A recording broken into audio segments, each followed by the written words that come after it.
Hello friends, Excel में name manager एक option है।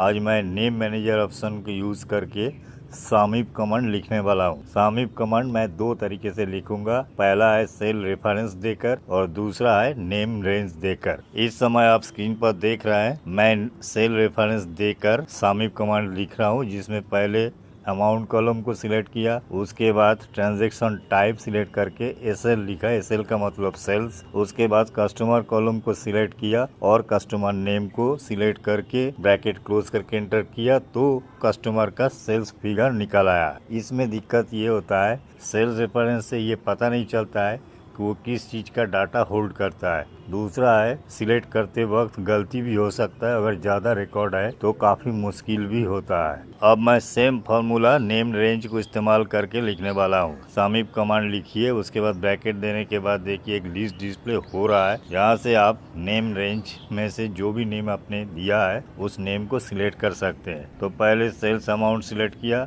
उसके बाद सेल्स टैग और एसएल, फिर उसके बाद सेल्स कस्टमर और उसके बाद कस्टमर नेम सिलेक्ट करके ब्रैकेट लगा के एंटर किया तो सेल्स फिगर दिख रहा है। अब दोनों फार्मूला का देखिए सेम रिजल्ट निकला है। नेम रेंज फार्मूला का फ़ायदा यही है, ये सेफ होता है, शॉर्ट होता है, रीडेबल होता है, रीयूजेबल होता है, डायनेमिक होता है और आप इसी वर्कबुक में किसी भी सीट पर इसको इस्तेमाल कर सकते हैं। अब देख लेते हैं नेम मैनेजर में जाकर डिफाइन नेम आप कैसे करेंगे। तो नेम मैनेजर में जैसे क्लिक करेंगे एक विंडो डिस्प्ले हो रहा है, इसमें जितने भी आपने नेम ऑलरेडी बना चुके हैं उसका डिस्प्ले हो रहा है।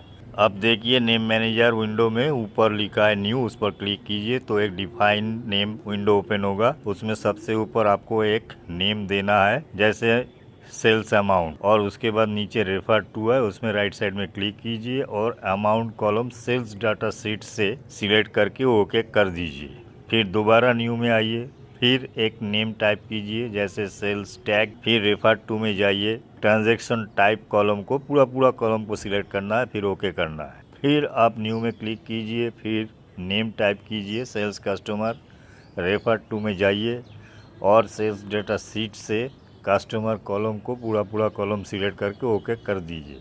तो इस तरीके से एक एक कॉलम के लिए एक एक नेम बना लीजिए। अब जब सामिप कमांड आप लिखेंगे, आप सेल रेफरेंस के बजाय इस नेम को इस्तेमाल करेंगे और ये इस वर्कबुक में किसी भी सीट पर आप इसको इस्तेमाल कर सकते हैं। इस तरीके से आपको जितने भी सेल्स डाटा सीट में कॉलम हेडिंग है, आपको ज़रूरत का हिसाब से आप नेम बना लीजिए। चलिए आज के लिए इतना ही। देखते रहिए, सीखते रहिए। धन्यवाद।